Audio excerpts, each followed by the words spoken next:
कक्षा 7 आज हम पढ़ने वाले हैं संस्कृत का पाठ 3। इसमें मैं आपको पाठ 3 की हिंदी ट्रांसलेशन बताऊंगी। इस चैप्टर में दो दोस्तों के बारे में बताया गया है, जहां एक दोस्त अमीर है और दूसरा दोस्त गरीब है। अमीर दोस्त के पास नौकर बहुत सारे हैं, लेकिन गरीब के पास एक भी नौकर नहीं है।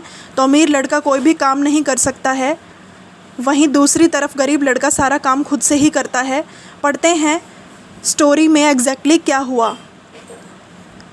दोनों दोस्तों का नाम है, एक है कृष्णमूर्ति और दूसरा है श्रीकंठ।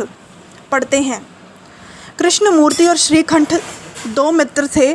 श्रीकंठ का पिता धनी थे, इसलिए उसके घर में सभी प्रकार के सुख के साधन थे। उसके विशाल घर में 40 खंबे थे।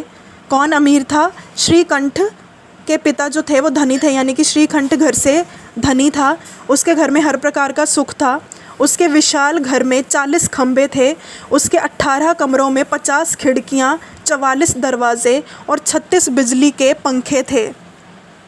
वहाँ 10 सेवक निरंतर कार्य करते रहते थे, परंतु कृष्णमूर्ति के माता पिता गरीब और कृषक पति पत्नी थे। कृषक यानी कि किसान। उसका घर दिखावे से रहित और साधारण था।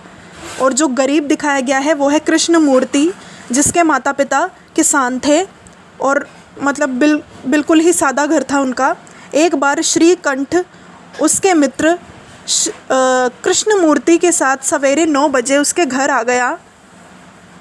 वहाँ कृष्णमूर्ति ने तथा उसके माता पिता ने अपनी शक्ति के अनुसार श्रीकंठ का अतिथि सत्कार किया। यह देखकर श्रीकंठ कहने लगा, मित्र, मैं आप लोगों के सत्कार से संतुष्ट हूँ।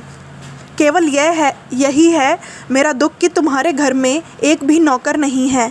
मेरे सत्कार के लिए आप लोगों को बहुत कष्ट हुआ। मेरे घर में तो अनेक नौकर हैं। आगे पढ़ते हैं। तब कृष्णमूर्ति बोलता है, मित्र, मेरे भी 8 नौकर हैं।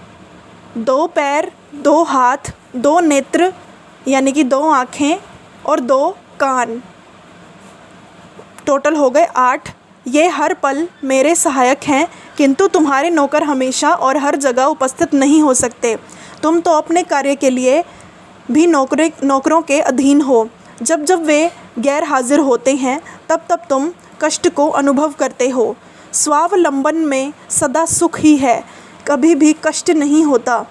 श्री कृष्ण बोलते हैं, मित्र, तुम्हारे वचनों को सुनकर मेरे मन में बहुत प्रसन्नता हुई है। अब मैं भी अपने काम स्वयं ही करना चाहता हूँ। अच्छा, 12:30 बज गए हैं। अब मैं घर चलता हूँ। बस इतनी सी स्टोरी थी।